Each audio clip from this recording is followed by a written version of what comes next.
साथ संगत जी, प्यार से कहना ध्यान निरंकार जी कि ये जानते हुए कि क्या जीवन में करना है, वो कार्य किया कैसे जाए और वो अच्छाई हमेशा के लिए ज़िंदगी में कैसे बस जाए।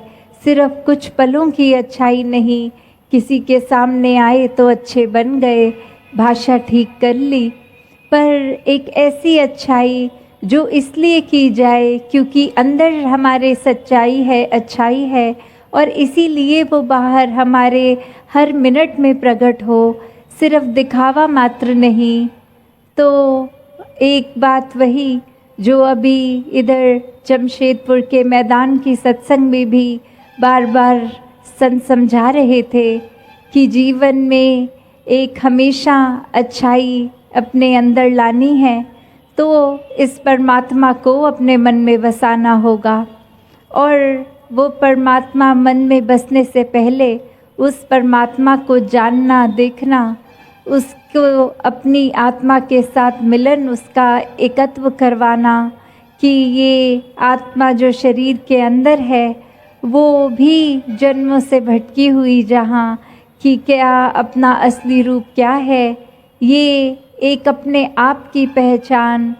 तो ये कैसे self realisation, true God realisation वाली बात कि अपना पता एक इस शरीर में फंसी आत्मा को ये लगेगा जब उसको स्वयं परमात्मा का पता चल जाएगा कि इसी की ही अंश हूँ। तो कैसे ये जीते जी ही पता लगना ही है, वरना तो ये जीवन खत्म हो जाएगा और फिर ये आत्मा भटकेगी। तो कैसे इसकी भटकन को समाप्त किया जाए, वो भी आज संतों ने समझाया कि ये जब परमात्मा के दर्शन हो जाते हैं ब्रह्म ज्ञान द्वारा, तो ये निराकार को हर समय अपने अंग संग देखकर हर पहलू में जीवन में इसको बसाकर जो भी कार्य करें वो स्वयं भक्ति का रूप ले लेती है। वो फिर कुछ घंटों में एक भक्ति का रूप नहीं कि समय बांधकर इतने से इतनी देर भक्ति करने पर एक हम आध्यात्मिक हो गए, नहीं। एक जिस प्रकार स्टूडेंट होता है वो अपनी छुट्टियों में भी अगर घर बैठा हो तो भी स्टूडेंट ही होता है, और स्कूल के लिए जब स्कूल जाता है तो भी स्टूडेंट होता है। तो बात वही कि एक भक्त तो 24 घंटों का फिर भक्त है, कुछ घंटों का नहीं। तो कैसे एक भक्ति ना किसी समय की मोहताज होती है, ना उम्र की मोहताज होती है।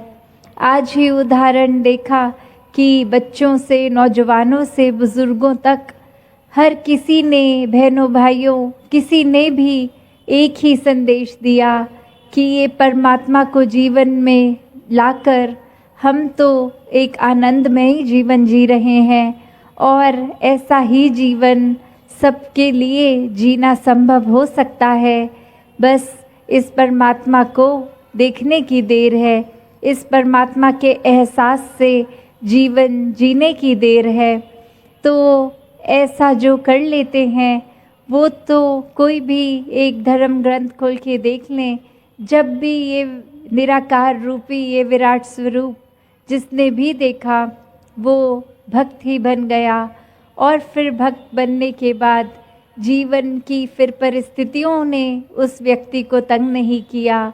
वो चाहे सुख हो, दुख हो, एक उतार चढ़ाव, कोई भी तरह का जीवन का समय चल रहा हो, भक्त तो आनंद में ही अपना जीवन जीते हैं।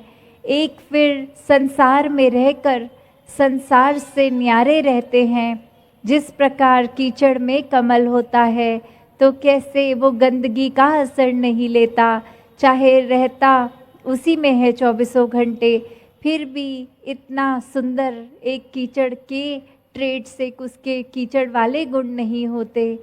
तो उसी प्रकार भक्त भी अपने घर गृहस्थी में ही रहते हैं, इसी समाज में ही रहते हैं, जहाँ समाज का भी परोपकार उनके मन में ये परमात्मा बसने की वजह से ये सोच होती है कि इस धरती पे आए थे, जब इस धरती को छोड़ने के समय ये धरती उससे भी ज़्यादा सुंदर छोड़ के जाए। तो ये हर भक्त को पता होता है कि जहाँ संसार को भी संवारना है और संसार संवारने से पहले अपने मन की ये सफाई होना बहुत ज़रूरी है। और मन कैसे साफ हो, जहाँ दुनिया के हर पल में कुछ ना कुछ ये संसार अपना रंग छोड़ता है। कभी किसी ने हमसे ठीक से नहीं बोला, उसके प्रति एक मन हमारा भावना कोई धारणा बना लेता है। कहीं कोई हमारा ही मूड ठीक ना हो तो कैसे हम ही किसी से उखड़ के बात कर लेते हैं। तो बात वही कि एक संसार में सिर्फ भक्त ही हैं जो हर किसी को समदृष्टि से देखते हैं। वो किसी भी पल में फिर एक उस बात के नहीं मोहताज होते कि अभी तो एक मन अच्छा है, दुरुस्त है, एक मन में खुशी है, तो हम अच्छा फील कर रहे हैं, खुश हैं, तो इसलिए सामने वाले को खुशी देंगे। ये भक्त तो बिल्कुल निर्लेप अवस्था के होते हैं। और ऐसा ही हर कोई हो सकता है कि हर समय आनंद में खुद भी जीवन काटें और हर एक के जीवन में भी ये एक अच्छाई जो भक्तों के दिल में होती है कि ये परमात्मा हमारे जीवन में आया है, तो हर एक के जीवन में भी ये आए ताकि हर कोई सुखी हो, ये आत्मा हर एक की सुखी हो।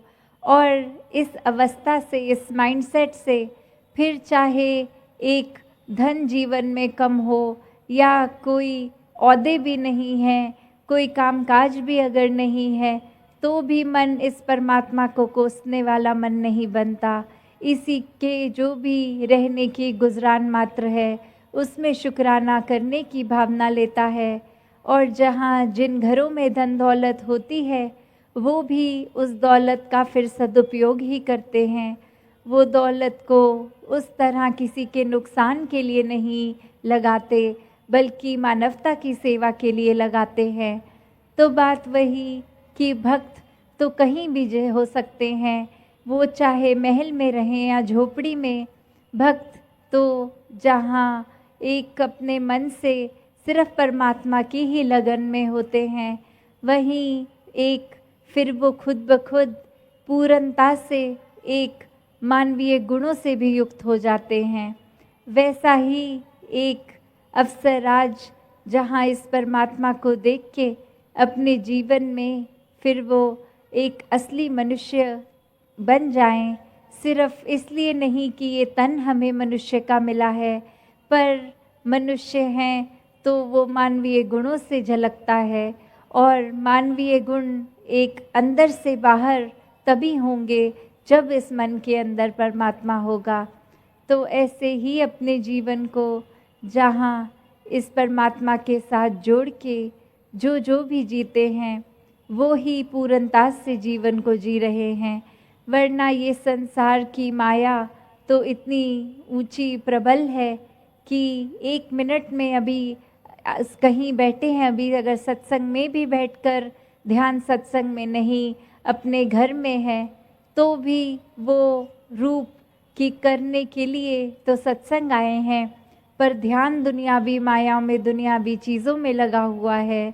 तो फिर कैसा एक ये रूप कि इस परमात्मा को जानकर तो भक्त कहीं भी हों भक्ति से ही जुड़ते हैं। और वो डिस्ट्रैक्शंस एक कहने के रूप में वो भी भक्तों को डिस्ट्रैक्ट नहीं करती। फिर वो कोई भी एक उम्र के पड़ाव पे होंगे, अगर बच्चे होंगे तो भी भक्ति में चूर, अपनी पढ़ाई पे भी जहाँ पूरा ध्यान देते हैं, वहीं जानते हैं कि एक आगे चल के जीवन में कुछ भी बनना है पर सबसे पहले तो इंसान ही बनना है। तो वो हर समय जहाँ रास्ता भी नेकी का लेंगे, नौजवानों को भी फिर ये सोझी होती है और बुज़ुर्गों को भी कि हम चाहे अपने गृहस्थ की जो भी जिम्मेवारी निभा रहे हैं, एक जहाँ काम करते हैं या बिजनेस है अपना, तो जो जिम्मेवारी अपने प्रति, स्टाफ के प्रति है, तो भी एक ये कार्य सब निभाते हुए भक्ति करते हैं। एक अपने आप को समाज से, अपनी रिस्पॉन्सिबिलिटीज से, अपने जो करने के ये कार्य हैं उससे भक्त कहीं नहीं भागता। वो सब कार्य निभाते हुए एक अपने जीवन में भक्ति की एक रास्ते पर चलते हैं। तो बात वही कि अब ये जो सवाल है कि ये भक्ति करनी किसकी है, भक्ति कैसे करनी है, तो बात वही कि जो कोई अगर हम धर्म ग्रंथ अपना खोल के देख लें तो ये परमात्मा की परिभाषा है कि ये हर समय स्थिर है, हर जगह इसका एक उपस्थिति है, कण कण में। एक ब्राह्मण की तो फिर भी सीमा है, पर ये परमात्मा तो और भी आगे, इसका कोई अंत नहीं है। ये ना समय के साथ बदलता है ना कम होता है। तो ऐसे परमात्मा को जानना जहाँ संभव है, वहाँ इसको जानने के बाद फिर इसकी भक्ति का शुरुआत होती है। क्योंकि जब ये मन परमात्मा को सही मायने में जान लेता है, देख लेता है, तो फिर प्यार में डूबा मन तो हर एक से ही प्यार करेगा, एक प्रेमा भक्ति करेगा। और भक्ति फिर एक ज्ञानी भक्त की अवस्था से, जहाँ एक कोई भी भरम भुलेखे जीवन में अब नहीं है, एक संसारिक रूप में कोई भी व्यक्ति कैसा दिखता हो, खाता पीता हो, एक कहीं का भी बोली भाषा से संबंध, किसी प्रांत से, देश से, तो हर एक में ये परमात्मा का ही रूप नज़र आता है फिर भक्त को। तो हर किसी से आदर प्यार सत्कार ही होता है, मन में किसी के लिए भी बुरे भाव नहीं होते। तो ऐसा संतों ने जहाँ युगों युगों से समझाया है कि इस जीवन में जीते जी ही इस परमात्मा को देखना संभव है, और यहाँ परमात्मा देखकर फिर अपने जीवन को भी जहाँ एक दुख सुख में नहीं, आनंद में जी सकते हैं, वहीं ये आंखें बंद होने पर, मृत्यु होने पर भी ये मोक्ष और मुक्ति के हकदार फिर वही होते हैं जिन्होंने जीते जी ये मोक्ष और मुक्ति को प्राप्त किया, इस परमात्मा के साथ एकमिक हो गए। तो ऐसा जीवन हर किसी के हिस्से आए, ऐसा ही जीवन जीते हुए हर कोई अपने जीवन में एक भक्त बनकर एक सच्चाई के मार्ग पे, एक मानवता के मार्ग पे चलता रहे। एक भिन्न भिन्न होना, वो चाहे रूप आकार में होगा, पर इस परमात्मा के साथ मन एक हो गया तो परमात्मा की बनाई पूरी रचना के साथ ये एक हो गया। फिर ये कारण अलग अलग दिखने के, वो ये सुंदरता का ही प्रतीक बनते हैं, वो किसी से नफ़रत करने का कारण नहीं बनते कि हर कोई अपने हैं। जैसे बगीचे में कितने अलग फूल, कितने अलग रंग, कितनी अलग खुशबुएं, पर वो सुंदरता का कारण बनते हैं। उसी प्रकार कोई भी जाति ऊंची नहीं, कोई भी जाति नीची नहीं है, सब एक समान है। तो एकता की बात होती है, तो वो एक रूपता की बात नहीं कि एक जैसे डिट्टो फोटोकॉपी एक दूसरे की लगे। वहाँ एक भिन्न भिन्न दिखने के लिए वजह से भी वो प्यार हर एक से किया जा सकता है, हर एक के साथ एकता बना के जिया जा सकता है।